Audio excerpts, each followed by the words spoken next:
Welcome to Recovering My Balance, a podcast about recovery from mental ill health. Join your host Candice on a journey of recovery from trauma and the lessons learned along the way. My name is Candice and this is Recovering My Balance. Please be aware that some of this content can be triggering. If you need help and support, please access the organizations listed below or call emergency services for support. I just really wanted to put it out there that recovery is possible and it's not easy, but hopefully this will make it a little bit less difficult for you and you'll feel a little bit less alone. And so I hope you enjoy. Let's start with diagnosis. I have been diagnosed with anxiety and depressive disorder. I've also been diagnosed with PTSD and I am currently going through an assessment for ADHD as well. The most difficult thing about the recovery journey is that people don't believe you. And I think it's one of those complicated situations where, because you always have your shit together, which is a trauma response, you don't really, but you seem it from the outside. You don't ask for help. People think that you're okay and don't need their help, which is kind of an unfair expectation because we're human beings. We all have difficult times. We all struggle in those difficult times. Even when we look like we have our shit together, we don't. We are freaking out inside our brains, but we're just trying to keep everybody calm. We're surviving. It's really hard when you have the courage to tell people around you that you are struggling with your mental health. Sometimes they don't dismiss it, but they don't believe it because that's not what they've seen in the past. I can understand that. I can understand why people are, where's this suddenly coming from? But what they don't realize is this is not something that's been sudden. This is something that's been going on for your entire life. Trauma brain is quite interesting because it tricks you into thinking that things are normal. Overthinking is normal. Being anxious all the time is normal. Constantly be on alert and being in threat mode is normal. That's not normal. But because that's your everyday, I think everybody is like that. Look at people when they're freaking out about situations, you go, they seem to be overreacting in this situation. And it's not them overreacting, it's them feeling their emotions. The reason why you think they're overreacting is because you're not feeling your emotions. You're just surviving. I remember when I went to therapy for the first time, my therapist kept on saying to me the word trauma, when you're traumatized this, when you're traumatized that. And I thought to myself, why does this lady keep saying trauma? I'm not traumatized. Why is she saying this all the time? What's with that? And then I was like, no, just dismiss it. She doesn't know what she's talking about. Ironic. Me saying that a therapist doesn't know what they're talking about when I'm not actually a therapist. And it takes a few people sometimes to tell you that you're traumatized before you actually acknowledge it and go, okay, maybe what they're saying is right. Like, yeah, let me look into this and see what's what. But your brain tricks you into thinking, don't question, don't believe other people when they start to notice there's something different about you. Pretend to be normal. Don't let anyone see the real situation that's happening. Because if somebody else sees it and points it out to you and you acknowledge it, then that means you have to acknowledge that you're traumatized. And then your brain can't keep it from you anymore. It's there, Your conscious mind is aware. It's a lot to take on board. The journey of recovery is not easy. I'm not going to lie to you. It's an ongoing process. It's not something that just happens with the flick of your fingers. Oh, I'm on medication, I'm recovered. It's like being on a roller coaster.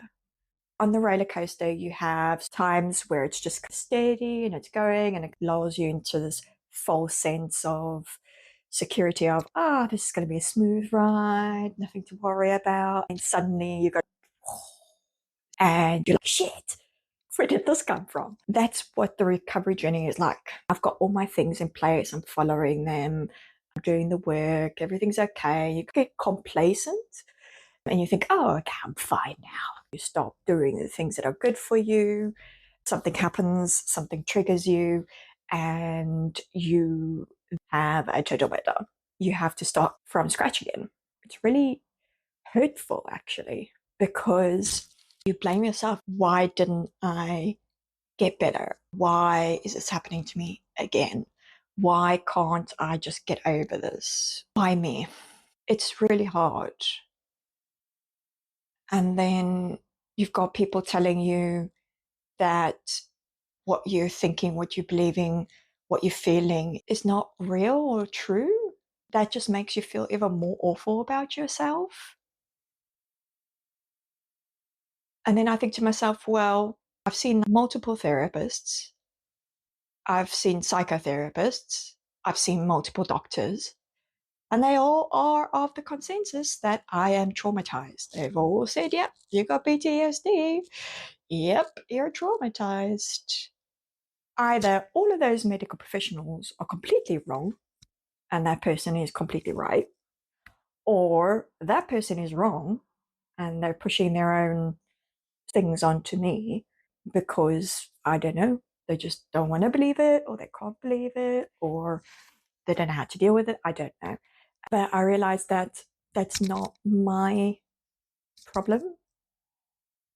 I am not the issue in that situation. It's that person's issue, whether they believe me or not, because at the end of the day, I know what's real to me. I am the one going through it. I am the one at the moment that is going through sensory overload. I have to wear earplugs all the time because sounds feel like they are grating on my body. It's just the weirdest feeling. Every sound is chalk on a board. Sound, and it just makes you, ugh. Yeah, that's exactly how it feels every time I hear a sound. I'm tired. I'm tired of letting people influence the way I feel about my recovery journey. I am tired of people not believe me, caring more about what they feel than what I feel. I am working so hard to recover, and I am on this roller coaster all on my own because nobody knows what it feels like other than me. People can try and know what it feels like, but they don't. To have your entire world just crash around you. It took me months to acknowledge that I was traumatized. And it's really hard to acknowledge that most of my life I have just lived in survival mode. That I have not been myself. One of the biggest things I've had to go through is a grieving process of grieving the life that I could have had I not been traumatized. The person I could have been had I not been traumatized. But at the end of the day, I've been traumatized, and there's nothing I can do about that. That was my circumstance. The shit happened to me, and it's not my fault. But I now have to deal with the repercussion of it. I now have to deal with this daily fear of leaving my home. I have to deal with people giving me looks because I look like I have all my shit together, and on the inside, I am in a complete wreck. I have to deal with people's judgment. Why don't you go outside? Why don't you do more? Why don't you do things that are better for you? Why are you just sitting on the couch, paralyzed by fear?